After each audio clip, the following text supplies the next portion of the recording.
So how is our language? Interesting. She looks after dragons? Why? That's her job. She looks after many mythical beasts, even more now than back then. She was still new to the forest. Read more! Okay then, where were we? Chapter 5. The next morning, Midnight woke up the usual way, Starling giving her a nudge up. Sometimes a few if she was extra tired like today. They both went out through all the way to the back of the mountain and hunted in the meadows for deer and rabbits, before eating and reviewing everything Midnight could remember. Eventually, once everything was done and the sun was halfway in the sky, Midnight excitedly continued on with their tradition and started to walk in the direction of the other training meadows she and Starling would go to. However, before she got far, Starling grabbed her by the tail and pushed Midnight in the direction of the cave again. Midnight, greatly confused, turned to look at Starling. "For your final lesson, we need to go inside," the Goliath said as she started to walk back. Still confused, Midnight followed closely, keeping quiet as she noticed Starling acting incredibly unusual. By now, they would keep chatting about stories Starling had of other animals and of Midnight's own experience. But today, Starling seemed too focused to talk. While usually Starling's tail was down and swaying, today her fur was bristled and her tail puffed in agitation. Midnight grew a little fearful as they made their way back to the cave and into a bare room. Midnight nervously looked around for Powder, hoping the changeling could give her some clue about what was going on. Midnight thought she saw the changeling hide in one of the hallways, but when she heard a bark from Silver telling her to hurry up, she left it be to hurry up the tunnel. When they entered into the room at last, Midnight's confusion did not die down. The room they were in, if Midnight remembered right, was a room Starling would use to test cubs, or do indoor lessons with them, while it was raining too hard outside. Midnight herself had been in here only a few times since Starling pushed her to work in all environments. What she did notice was something new, under what appeared to be a mound of straw. Though she had smelled many things in her time, these things smelt strange. A metallic smell with rust, and what she thought was blood too. Midnight's ears flicked back as she watched Starling walk over to the straw and stood motionless like a statue. "Right, Midnight. This lesson I'm about to show you will be your most important yet," Silver Starling said as she picked up a medium rock by the straw pile and held it firmly in her mouth. "One that I like to call education," Starling said before she let out a growl and broke the rock in two, making Midnight jump in fear. "Or elimination." The air grew thick with tension as Midnight felt her heart rate increase, and her body suddenly shook a little. "Education? Education about what?" Midnight said as desperately she tried to figure out what the winged wolf was talking about. Starling looked as emotionless as stone as she continued on. "Education about the most important thing you're ever going to learn in your life. The thing that will save you from ending up on a mantelpiece, in a pen for experimenting, or worse, from being a pet again by those pastel slave drivers." Starling finished with a disgusted look on her face as she clawed the ground angrily. When Midnight heard the last part, a growl let loose from the purple wolf. "How is being in a warm home worse than death?" Midnight growled still as she stared at Starling in the face. "And I think you hit your head a bit too hard there, Starling. Ponies don't keep wolves as pets." "Oh, really?" Starling said, anger growing in her voice. "Then mind telling me what all those years were with Princess Luna?" If Midnight had been angered before, she was furious now. She felt her fur bristle and her claws dig into the ground from fury as she gritted her teeth as best she could. Luna was like a second mother to me, Midnight said through gritted teeth. I was no pet to her. I was like her own foal. Starling sarcastically chuckled as she gave an angered smile to Midnight. Her foal, you say? Oh, that's rich. Silver straightened up as she too had her fur bristled up in response to Midnight's growing anger. If you were really her foal, then why did she keep you hidden away from everyone? Why did she give you food instead of letting you hunt to learn? Get it through your head, Midnight. You did what she said like a common dog, and I bet if you'd stayed around long enough, she would have slapped you to a collar and chain, pulling you around like some prize animal she won at a fair. And if you want more proof, I was the one who had to teach you the basic skills every wolf knows. Face the facts, pup.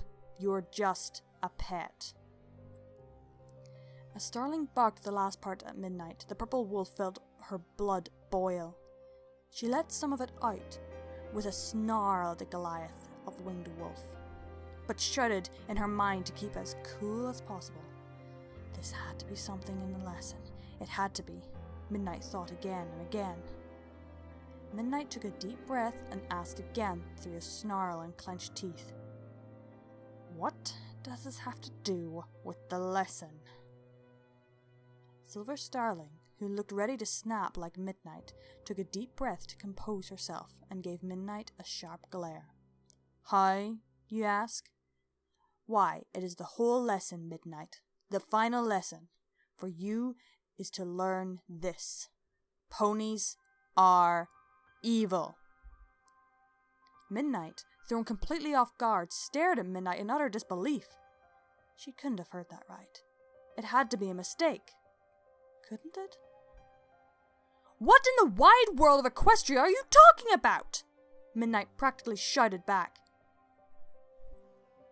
Starling, glaring still, shifted so she stood as tall as she could, a method Midnight remembered being taught when an alpha was trying to make a point. You haven't noticed it, have you? Haven't you ever wondered why ponies can take animals? Some who are even able to speak and shove them in pens and cages, while they get to sleep in warm homes. Or how they are forced to stay in pens instead of being allowed to go where they please. Midnight, who at the moment was still furious at Starling for her words, did start to think. She remembered back when she was a farmer, how the townsfolk did indeed have chickens in cages, dogs in leads, and cattle in pens. But from what she saw, they all looked pretty happy. So how was this unfair, as Starling had stated? Well, they do that to keep them safe. I mean, there are predators all around. Maybe they were trying to keep them safe from predators in the forest. Midnight retorted, thinking she still had misunderstood the winged wolf in some way. Or even that this was all a bad dream. Safe from predators! Starling barked back. They could be safer if they were allowed to stay safe in barns or houses. Instead, they're out in pens and cages, at the danger of neglect if they're not fed right, being kicked by ponies to go where they want, told rarely to speak, and being fed to their pets, Starling said with a bit more venom in her tone near the end of the sentence. Midnight, who had thought overall she said, stayed quiet except for not letting a low, "I'm not a pet." It's not like Starling was fully wrong. In the pens, the animals had less free will. They were at the mercy of who owned them, and even those pens that they were kept in never truly got predators away, considering how often she caught a chicken from Sweet Apple Acres.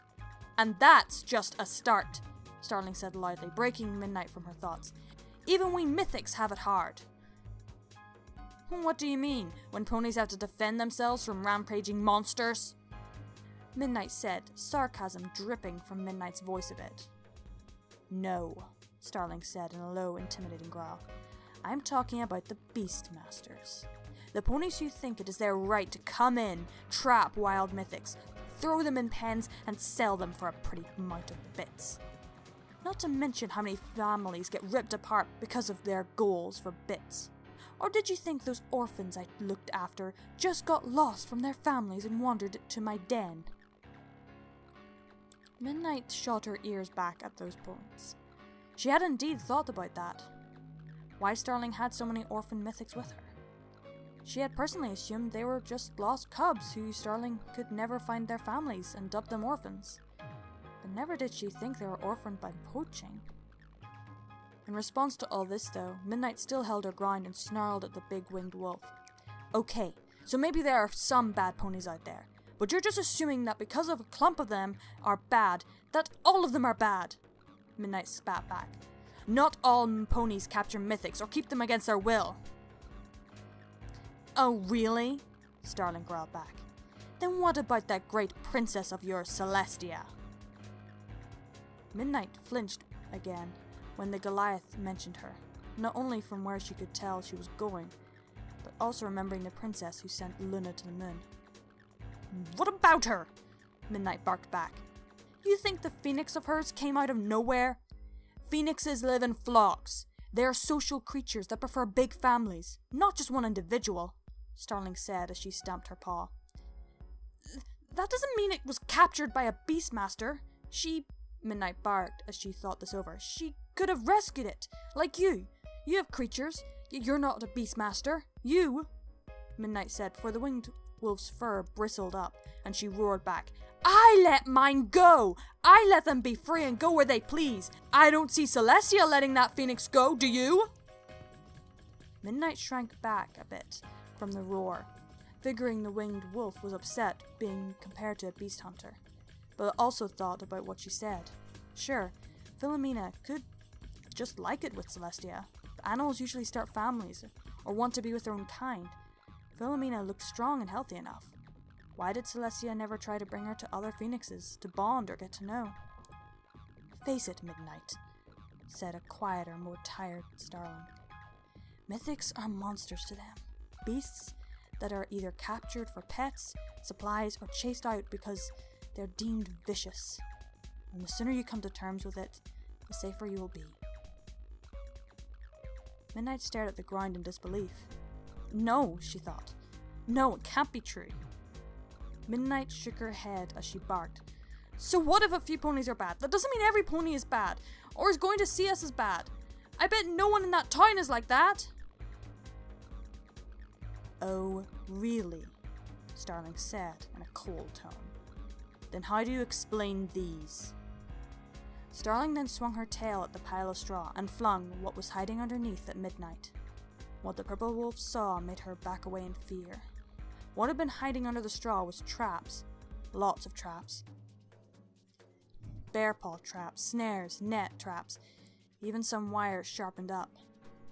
What made them even more unsettling was that some of the traps were covered in dark red. Something Midnight could smell was not rust. These traps were all ones that I had to get mythics out of. That bear trap took the paw of one of the aging manticores on the other side of the forest. That razor wire took the life of one of the fawn's parents I'd been caring for. And that snare almost took Bandit's life when we were near Sweet Apple Acres. Starling snarled as she explained and pointed to each trap. And this new one, Starling said in a colder tone than before, was one they were just working on a few nights ago. Midnight saw the winged wolf grab one last item that was hidden in the straw and throw it hard out in her direction, jumping back a bit to dodge it from hitting her.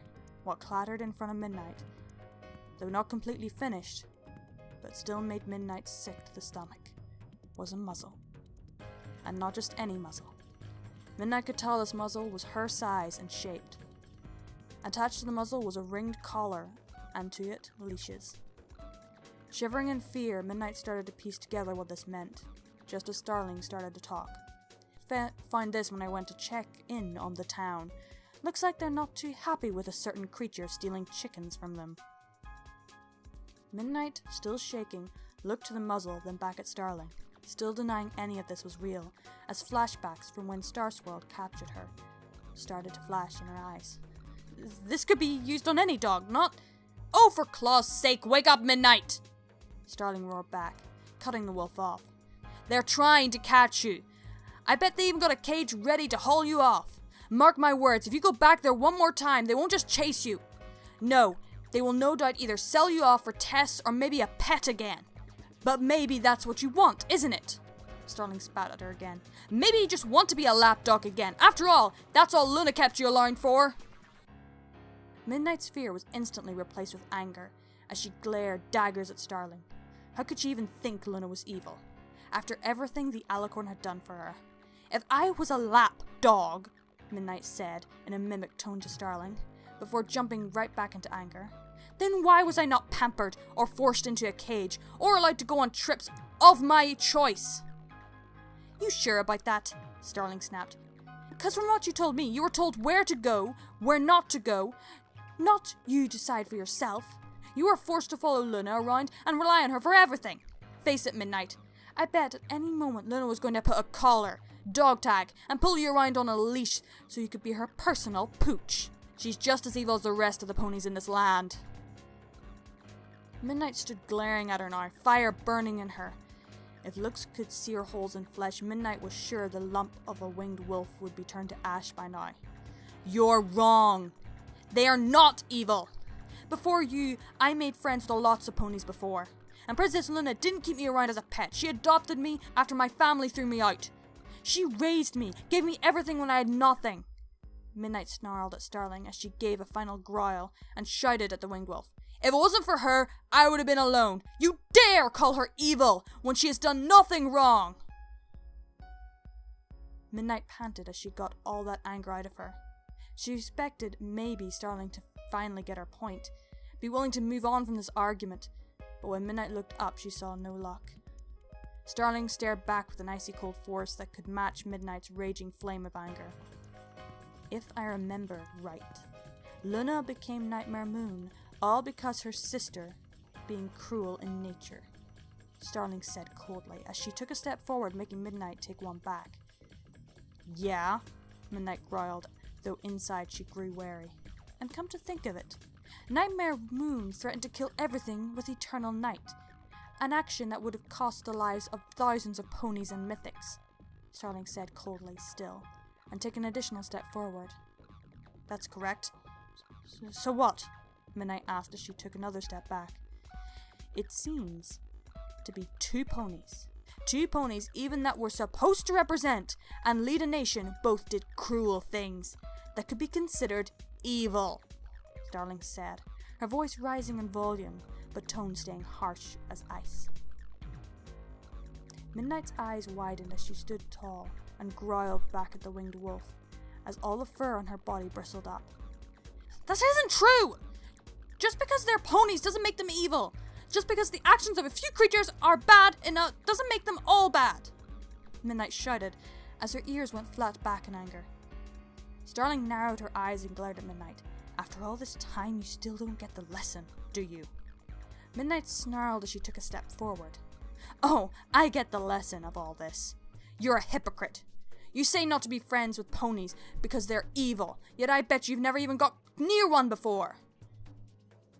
Midnight saw Starling's expression change to one of shock as she continued forward in her talk.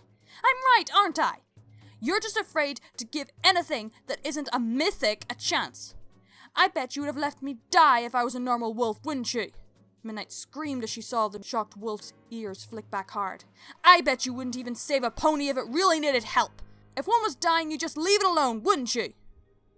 Midnight spat out at the winged wolf, letting her rage control her actions and chew out this Goliath of a monster for what she said. Starling soon changed her expression back to anger, however, when she snarled loudly and glared at the purple wolf, shouting to match her own. You know nothing of my past, nor you mine, Midnight growled back, rage boiling to the tip of her claws and tail, and shutting her eyes as she became to the rage at the winged creature. You may think you know everything just because you claim to be a real wolf, but at least I practice what I preach. You're a liar and a coward, hiding in here and not seeing for yourself if ponies of this land are really as bad as you say they are. Don't forget, Starling, I have lived countless years longer than you have, and I've been out in the world to experience it. I have been around since Discord's reign and experienced more than you could ever or will. I have seen the rise and fall of Tyrek and Sombra, and I lived through it all. And through all of those horrible times, there were still ponies who helped each other. Ponies that could even help me and my family when we needed help. In case you forgot, Goliath, I was a pony once as well. So by your logic, I must be evil. Have I got that right, Starling? Because if so, then I can say that I may have had to hide from some ponies at times since becoming a wolf. But I know they are still good and won't ever assume their entire race like how a certain judgmental winged monster I know is doing. Midnight had screamed at Starling so loud, and for so long her throat began to be sore. Her rage still wasn't calmed, but she was sure she had finally gotten through to her. She was sure she had won the argument. She was wrong. When Midnight looked up at Starling, she flinched. Starling had a look colder and more harsher than she'd ever seen on her. It was a look that could freeze even the coldest land in ice and bore holes into the purple wolf. Midnight felt herself back right up against the wall in fear as she saw Silver Starling calmly walk forward and speak in a calm and stone-cold tone. If you've truly lived, seen and done all you say you have, then I don't need to remind you of what that pony did to you all those centuries ago. I do not need to remind you, then, of what Starswirl and all those farms you tried to hunt and now plan to kill you are, will I? All ponies and all that see you as one thing, a monster. And, continued Starling, as she pushed her muzzle right up to Midnight's face and growled low. In turn, Midnight began to tremble by either great fear or complete rage not even she knew. Your pony parents, who abandoned you all because you were a different race. They probably saw you like every pony else. A beast, only capable of vicious wicked deeds, that's better off dead. A loud slap and a clawing at skin was heard that seemed to have struck an unnatural silence in the cave. Midnight didn't know what happened. It was almost like her body had a mind of its own as she raised her paw up and slapped Starling hard in the face. Now, if Midnight had remembered her training at the time, she would have remembered to slap using the side of her paw that the claws were facing away from. But Midnight did not remember her training at the time. She didn't think of anything other than she wanted Silver Starling to shut up. And Midnight had done just that. But not before Midnight heard Starling roar in pain. When the roar stopped, that's when Midnight was finally able to register in horror everything that had just happened. There stood Starling, still as stone, expression of sheer shock and blood dripping from her, as a set of 4 long claw marks now stretched across her face and muzzle.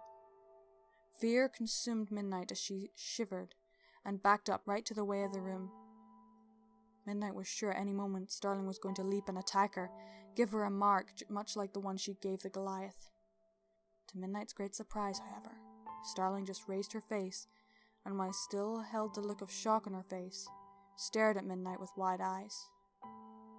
The 2 canines stayed like that for a while before Silver Starling's face slowly changed to one of what Midnight guessed could have been anything from anger, disappointment, to sadness. Midnight was shocked by this and tried to speak, but the winged wolf was already walking out of the room and into the tunnel. Midnight sat there for a long time after Starling had left the room, thinking over what she had done. Yes, she admitted what Starling had said was uncalled for, but it didn't warrant a face full of claw marks. Nor did Midnight realize some of the things she said were equally uncalled for. Panic grew in her more and more as thoughts raced into her head. She looked down at the blood on the ground and her paw. She finally was pushed over the edge with anxiety and bolted out of the room and raced towards the tunnel until she came back to the mountain range, where there was a cool, still pond there, with a slow-flowing river attached to it. Midnight had often drank water from here with Powder, Bandit, and Starling, but now she used it to scrub the blood off as much as she could before looking into her reflection in the water, and gasped as she saw more blood on her coat. Panic grew even more as she dived in to scrub it off her. Midnight wasn't scared of the blood, because it was blood. Midnight was scared because she knew this blood was from a mentor and a friend. Even if they had a huge fight, they were still friends. Or at least, Midnight had hoped they were still friends. After fully washing the blood off her, Midnight made her way back into the cave, and carefully, with every step as to not let Starling know she was back, while Midnight had heard a bit of the commotion going on from the healing room, she just flicked her ears back in regret before running to her room and curling up tight into the straw bed. She closed her eyes tight and hoped to anything out there that this would all be alright tomorrow. When Midnight woke up again, things did not feel right. For one thing, Midnight had woken up on her own. Usually by this time, Starling would have come to nudge her awake with a talk about a new lesson. Or Powder and Bandit would come and wake her up anyway. Possibly she could help around the cave while Starling would do other things. In almost 1 year she had lived here. She had never been allowed to sleep in however long she wanted. Another thing that was different was that the cave was eerily quiet. Usually there was the sounds of laughter, talking, or even shouting going on from some other antic that had happened earlier in the day. But this morning was also the first time in a long time that there was complete silence from the cave. Stretching herself out from sleeping so long, Midnight padded out of her room and tried to sniff out everyone. While she was primarily looking for Silver Starling to apologize to, at this point, with her growing worry, she would have taken Powder or Bandit to help find the giant of a winged wolf. The smells around her told her that both Bandit and Silver Starling were long since gone, but that Powder was sitting in the front room. Making her way over there, at a bit of a jog, Midnight tucked her tail a little and gave a small smile when she saw Powder was sitting with her back to the entrance. She padded up to the corgi, slowly, and tried to offer a smile, but stopped herself when she saw Powder's expression. Unlike the Powder Midnight was used to, this Powder was emotionless as she stared out into the forest. Midnight looked where she was looking and saw nothing interesting, except for the fact it was late afternoon. Midnight's ears flicked back in a bit of surprise, but turned to Powder again, and giving a little cough to catch her attention. Maybe she hadn't seen me walk in, Midnight thought, as she waited for a response. When there was still no response, Midnight's worry grew as she moved a paw to touch Powder, and spoke in a worried tone.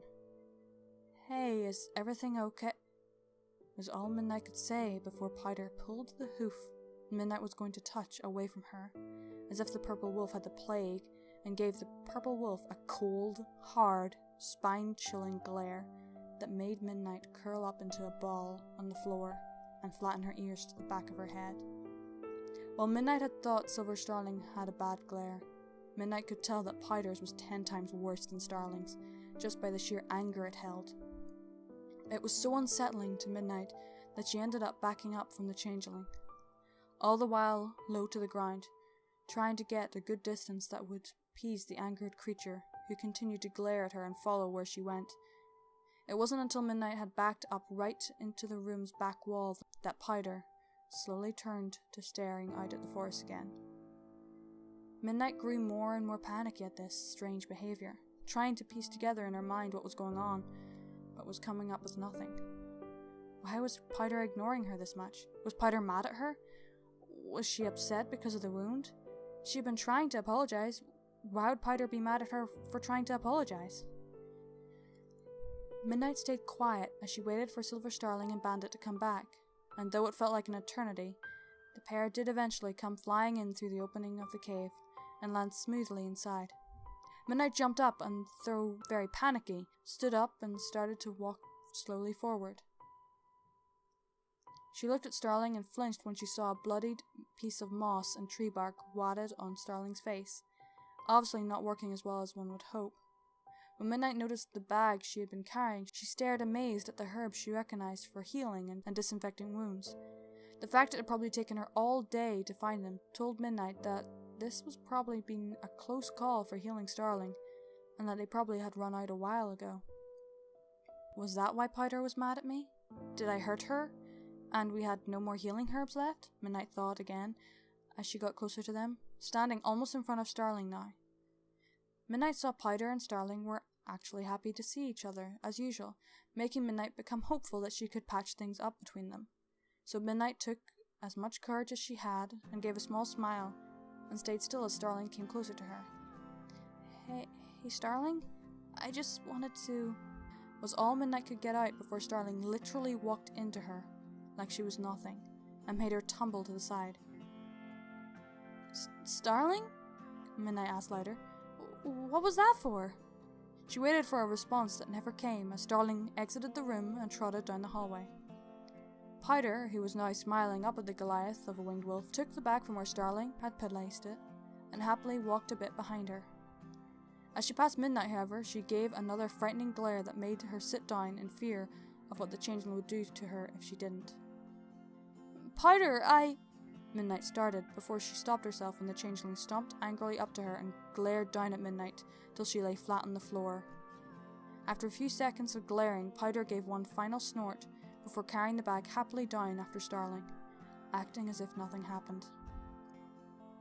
Bandit, who had jumped off to groom herself before she would follow Starling, now was slowly making her way down the tunnel too. When she passed Midnight, however, Bandit looked at her sadly and let out a small set of whines before shooting her ears back. A lump grew in her throat when Midnight saw this and raised a hoof to speak, only to see Bandit run off after Powder and Starling. Soon Midnight was left alone as she stared out at what had just happened. She was no idiot. She knew she was being ignored. Midnight had known hurting Silver Starling was bad, but she never thought it would have been this bad. Her actions had not just gotten her trouble. It was clear she had lost the trust and friendship of 3 creatures who had taken her in and cared for her for a year. Midnight knew she had gone way too far with slashing at Starling, and now Midnight knew she had to pay the price. She thought out every option to try and fix this and make amends, but every outcome Midnight knew would not end well for anyone. She sat there for who knows how long, until Midnight came to the one solution that would be best for everyone, even if she hated it. Midnight trotted to where her room was and looked sadly at the few souvenirs she had kept over the training.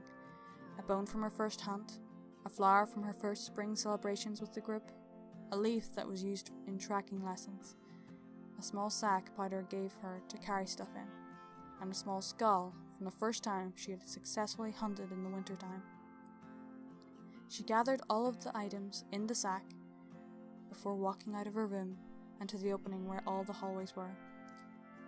She paused for a moment before hearing the laughter coming from the med room, and her ears flicked back sadly. "Bye," she whispered, as she slowly walked out of the opening, out into the hallway, and out into the front of the entrance of the cave. Tears started to fall down her face as memories came to her, visions of all the good times they had, and how one stupid mistake had cost her all of them.